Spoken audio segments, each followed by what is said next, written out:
Next 9 news में आपका बहुत बहुत स्वागत है। मैं हूं आपके साथ अबरारुल हक रहमानी।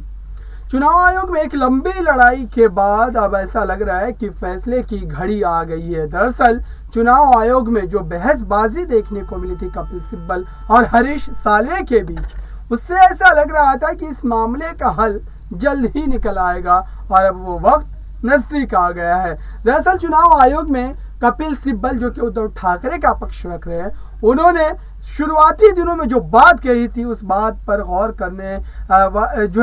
करना बिल्कुल ज़रूरी है, क्योंकि उन्होंने ये बात कही थी कि दरअसल जिस तरीके से पैसों का इस्तेमाल कर लोभ दे करके तमाम विधायकों को तोड़ने की कोशिश की गई है, भारतीय जनता पार्टी सीएम एकनाथ शिंदे का इस्तेमाल करके, वो कहीं ना कहीं दुर्भाग्य लोकतांत्रिक देश के लिए, क्योंकि जिस तरीके से विधायकों को तमाम अलग अलग जगहों पर रखा गया, उसके बाद नई सरकार का गठन किया, ये बड़ा एक सवाल है। और इस सवालिया निशान के बाद अब क्या एकनाथ शिंदे की सरकार संवैधानिक करार दी जाएगी? और इस पर उस समय के सीजीआई एनवी रमना ने एक संवैधानिक पीठ का भी गठन कर दिया था और ये बात कही थी कि दरअसल इस सरकार को गठन करने के लिए जिन तरीकों का इस्तेमाल किया गया है, क्या वो तरीके संवैधानिक दायरे में आते हैं या फिर ये सरकार ही गैर संवैधानिक है।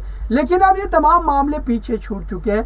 ऐसे में अब जो आने वाले दिन है वो ऐसा लग रहा है कि उद्धव ठाकरे के लिए काफी राहत भरे होंगे, क्योंकि कपिल सिब्बल लगातार उद्धव ठाकरे के पक्ष में जो दलीलें रख रहे हैं उस पर अब कोर्ट भी कहीं ना कहीं हामी भरता नजर आ रहा है।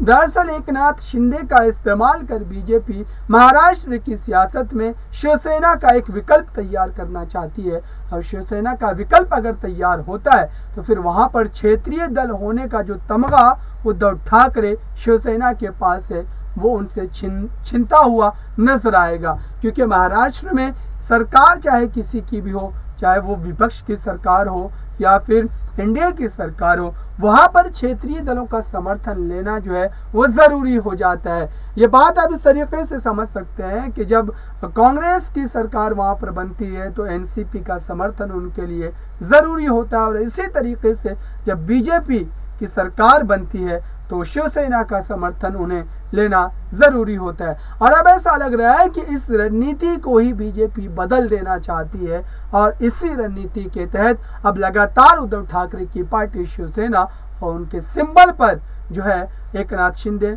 हमलावर है। और कहीं ना कहीं अब ऐसा लग रहा है कि उद्धव ठाकरे के पास भले ही पार्टी तो रह जाए, लेकिन वो ताकत जो है छिन जाएगी, और ताकत छीनने का मतलब सत्ता से दूर हो जाना।